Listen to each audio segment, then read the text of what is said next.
যে সময় অনুসারে ড্রামার সিন যেমন পরিবর্তন হয়, এখানেও তাই। আর যারা পুরো ড্রামার গল্পটাকে শুরু থেকে শেষ অবধি মন দিয়ে বোঝে, তারা কিন্তু খুব এনজয় করে। যে কোনো ড্রামাই কিন্তু অর্ধেক দেখলে বা অল্প কিছু পার্ট দেখলে কিন্তু কোনো মজা নেই। শেষটা যদি না জানা যায় তাহলে কিন্তু কোনো মজা নেই। আর শেষের পার্টটা কিন্তু সব থেকে বেশি মজার হয়, ক্লাইম্যাক্স থাকে। তো এই ড্রামাতেও তাই, সেটা বাবা বুঝিয়েছে।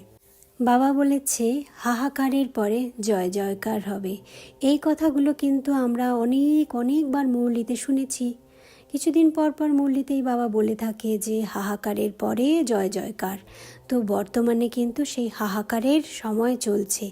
মানে এই যে তৃতীয় রথে বাবার আগমন এবং বাবার যে কার্য চলছে, এটাতে বেশ হাহাকার